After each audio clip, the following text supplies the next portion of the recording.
So you finally had enough of getting one pumped in the face or absolutely gangbanged in COD, and you've decided to grab yourself an elite controller? Why? Because you're an elite player who now owns elite shit. Well, today I have a quick video on the elite controller, and I'll be sharing tips that help my transition to paddles go a lot faster and smoother, and also do a quick tutorial on how you can do your own button mapping setup. And I'll also go over what I currently have set up for COD and Fortnite. So the first thing you're going to want to do is pull up Xbox accessories. Click on that, and this is what pops up. It's a little preview of your new Elite wireless controller. In the very middle of the controller, you see that slot with the 1 and 2 above it. These are your profiles. On your controller, you can switch those back and forth and have two main profiles set. So that way, you don't have to pull up the app every time, and you can just switch your button mapping scheme at the ease of a thumb push. Well, say like you need to make your new profile, or you don't want that to be one of your two profiles. You click on configure. If you're making a new profile, all you do is click on is new profile. You name it. And then what it would do is it would save, and then to assign any button mapping to it, you're going to have to go into this pencil and button map, but we'll get into that in just a little bit. One cool little tip I wanted to show you guys. So if you look at my face buttons on COD, I don't have any of my face buttons mapped to anything, and you can tell that because there's these little lines next to it with the dash. This is a great way to get used to using your paddles.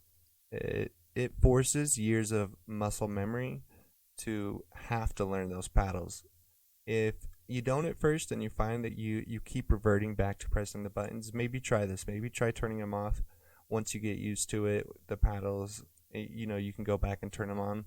For the most part, though, I don't even really use my face buttons anymore. I really like to keep my face buttons to my paddles, especially on first-person shooter games. This allows it so that my thumbsticks can always be, not my thumbs can always be on my joysticks. So to do so, you go to editing, and right here, this first slot is going to be what button it is you want to map. So if you want to unmap something, you click on A, and then you're going to scroll it's going to start off up here. So what you're going to do is you're going to scroll all the way down and unmapped.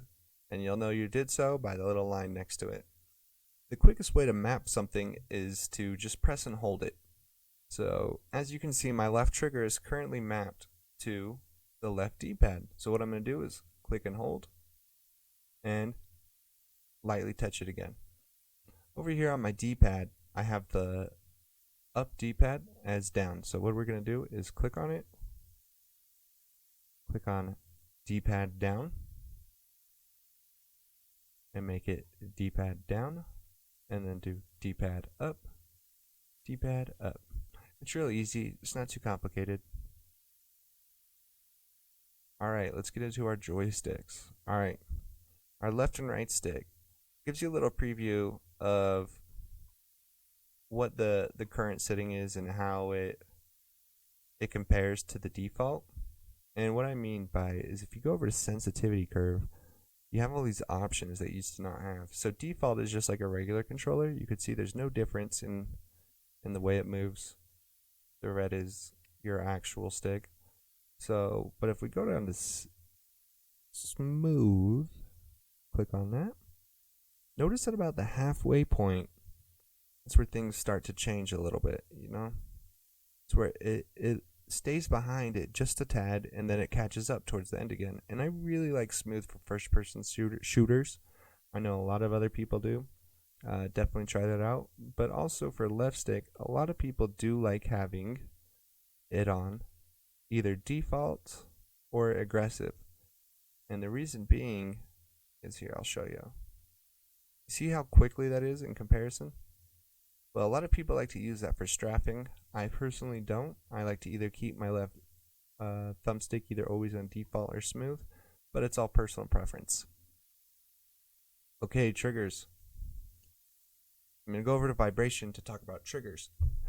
Those green things on the back of your paddle, those are your trigger stops.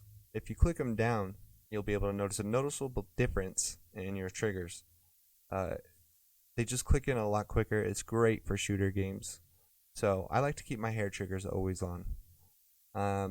This is where it shows So for instance, let's go all the way over to 100 and just show you the difference.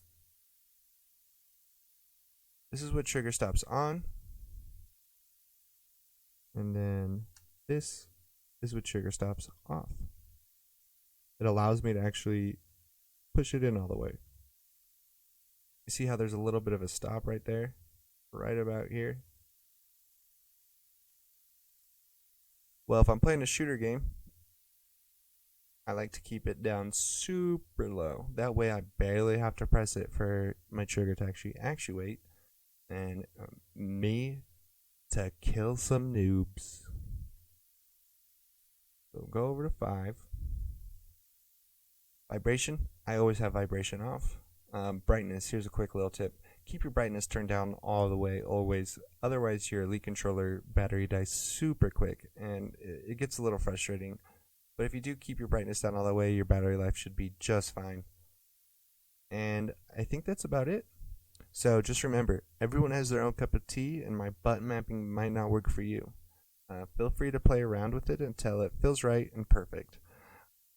If you have any questions, please feel free to comment what they are. Leave a like if this video helped you out at all. And remember, kids, the best way to live a meaningful life, use every chance you get watching anime and hiding the scenes with tiggle anime biddies from your parents. Until next time.